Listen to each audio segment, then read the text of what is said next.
कहाँ भेट्नु भएको थियो? हजुरआमालाई भेटेको कुरा सुन्छस्? त्यति बेलामा मैले भर्खर लेख्न र पढ्न सिक्दै थिएँ। तेरि हजुरआमाले पनि लेख्न र पढ्न सिक्दै थिए। अनि मैले एउटा चिठी लेखेर यसो तेरो हजुरआमा र उनका साथीहरू भएतिर फ्याँकिदिएको। त्यो चिठी त्यही तेरि हजुरआमाले पढे।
हजुरहरूसँग कुरा नै गर्न छोडिसकेछु। हजुरहरूको कुराहरू सुनेपछि त म पुरै फ्रेस हुन थालेँ। त्यही भएर तपाईँहरूको कुरा सुनाउन मैले मेरा सबै साथीहरूलाई बोलाएको छु। यिनीहरूलाई नि केही भन्नु न, यिनीहरू पनि सानो सानो कुरामा टेन्सन लिन्छन्। भोग्दा भोग्दै कति बेला हातबाट स्वाटै फुत्किने जिन्दगी हो यो। यसैले त केटाकेटीहरू भव्य उत्सव जस्तो गरेर मनाउनुपर्छ।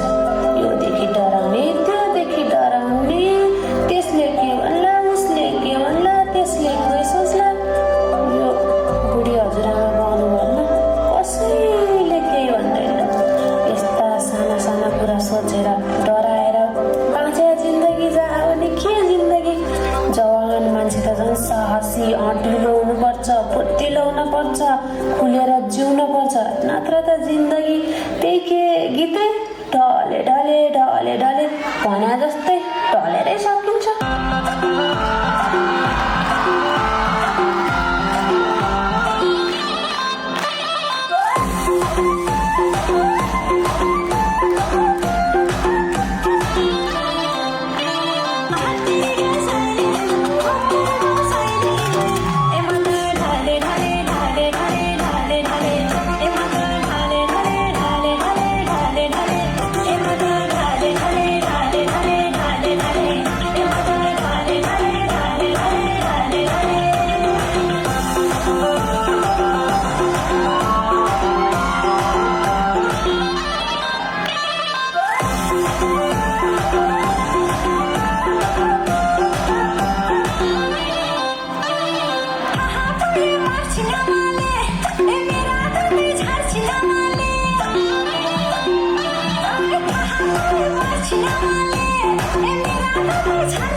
अरूसँग कहिले तुलना गरेर सानो सोच्नुहुन्न।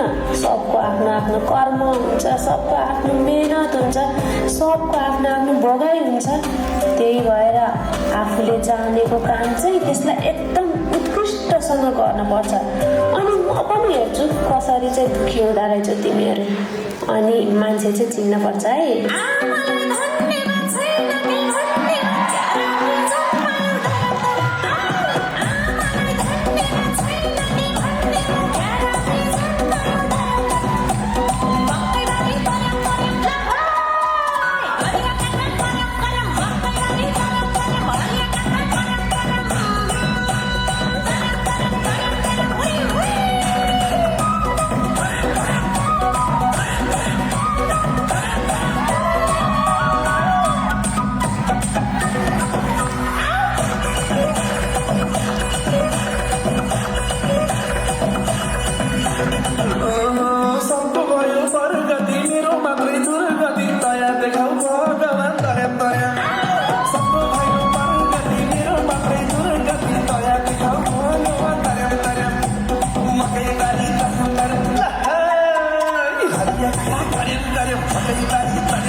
तिमीहरू नाचेको देखेर साह्रै खुसी लाग्यो।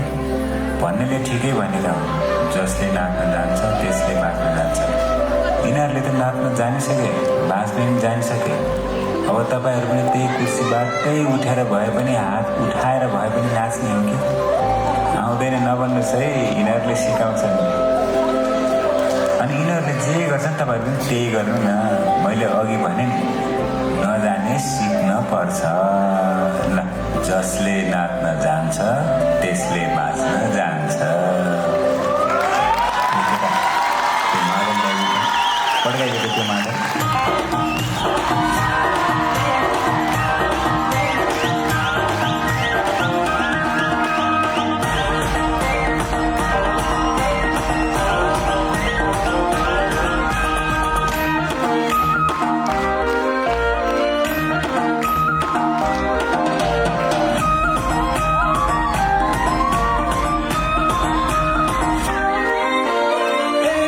Mata no porta, o frio na tem